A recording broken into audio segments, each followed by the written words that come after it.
বিসমিল্লাহির রাহমানির রাহিম। সূরা আয-যুখরুফ, আয়াত ২৬। স্মরণ করো, ইব্রাহিম তার পিতা এবং সম্প্রদায়কে বলেছিল, তোমরা যাদের পূজা করো তাদের সাথে আমার কোনো সম্পর্ক নেই। আয়াতের তাফসীর। স্মরণ করো, যখন ইব্রাহিম তার পিতা এবং সম্প্রদায়কে বলেছিল, তোমরা যাদের পূজা করো তাদের সাথে আমার কোনো সম্পর্ক নেই। আয়াত ২৭। সম্পর্ক আছে শুধু তারই সাথে যিনি আমাকে সৃষ্টি করেছেন এবং তিনি আমাকে সৎ পথে পরিচালিত করবেন। আয়াতের তাফসীর। সম্পর্ক আছে শুধু তারই সাথে যিনি আমাকে সৃষ্টি করেছেন এবং তিনি আমাকে সৎ পথে পরিচালিত করবেন। অর্থাৎ যিনি আমাকে সৃষ্টি করেছেন তিনি আমাকে তার দ্বীনের হিদায়াত দিয়ে তাতে সুদৃঢ় রাখবেন। আমি কেবল তারই ইবাদত করব। আয়াত ২৮। এই ঘোষণাকে সে স্থায়ী বাণীর রূপে রেখে গেছে তার পরবর্তীদের জন্য যাতে তারা প্রত্যাবর্তন করে। আয়াতের তাফসীর।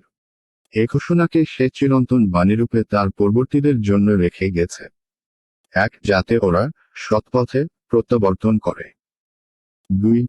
অর্থাৎ এই কালেমা লা ইলাহা ইল্লাল্লাহর ওসিয়ত তার সন্তানদেরকে করে গেছেন। যেমন মহান আল্লাহ বলেন ১৩২, কেউ কেউ ক্রিয়া এর ফাইল কর্তৃকারক আল্লাহকে বানিয়েছেন।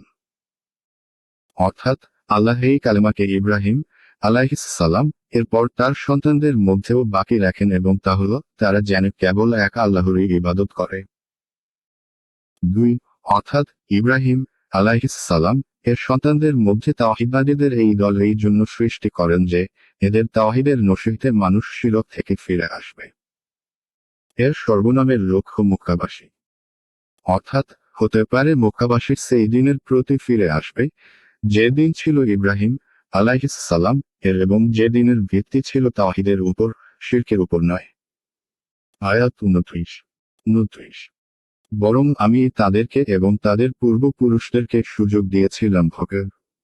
অবশেষে তাদের নিকট এলো সত্য ও স্পষ্ট প্রচারক রাসূল। আয়াতের তাফসীর।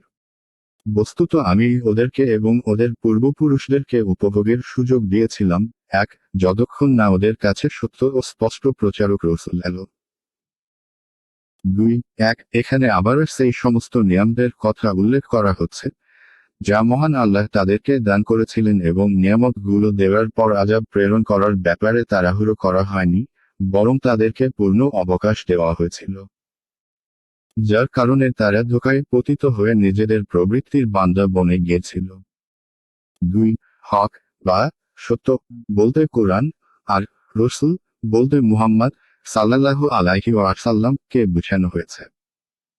হলো রাসূলের সিফাত বিশেষণ, স্পষ্ট ও পরিষ্কারভাবে বর্ণনাকারী অথবা যার রিসালাত একেবারে স্পষ্ট উজ্জ্বল, তাতে কোনো প্রকারের অস্পষ্টতা ও প্রচ্ছন্নতা নেই। আয়াত ৩০। যখন তাদের নিকট সত্য এলো তখন তারা বলল, এটা তো জাদু এবং আমরা এটা প্রত্যাখ্যান করি। আয়াতের তাফসীর। যখন ওদের কাছে সত্য এলো তখন ওরা বলল, এ তো জাদু এবং আমরা এ প্রত্যাখ্যান করি। ওরা কোরআনকে জাদু গণ্য করে তা অস্বীকার করেছে। আর পরের শব্দগুলি দ্বারা নবী করিম সাল্লাল্লাহু আলাইহি ওয়াসাল্লাম কে তুচ্ছ ও হেয় গণ্য করেছে। আয়াত ৩১।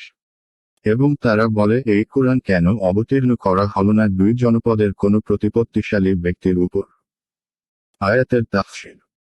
ওরা বলে, এই কোরআন কেন অবতীর্ণ করা হলো না দুটি জনপদের কোনো প্রতিপত্তিশালী ব্যক্তির উপর। দুটি জনপদ বলতে মক্কা ও তায়েফকে বোঝানো হয়েছে। আর প্রতিপত্তিশালী ব্যক্তি বলতে অধিকাংশ মুফাসসিরের নিকট মক্কার ওলীদ বিন মুগীরা এবং তায়েফের উরওয়া বিন মাসউদ সাকাফির প্রতি ইঙ্গিত করা হয়েছে। কেউ কেউ আরো কিছু নাম উল্লেখ করেছেন। তবে এর উদ্দেশ্য হল এবং দুটি ব্যক্তিত্বের নির্বাচন যারা হবে পূর্ব থেকেই মহাসম্মান ও পদের অধিকারী, প্রভাব প্রতিপত্তি ও বিত্তশালী এবং সব গোত্রে গণ্যমান। অর্থাৎ কোরআন যদি অবতীর্ণ হতো তবে দুটি শহরের মধ্য থেকে এরকম কোনো ব্যক্তির উপর অবতীর্ণ হতো, ওই মুহাম্মাদের উপর নয়, যার ঘর পার্থিব ধন সম্পদ থেকে শূন্য এবং যে তার জাতির নেতৃত্ব ও সর্দারির পদে প্রতিষ্ঠিত নয়।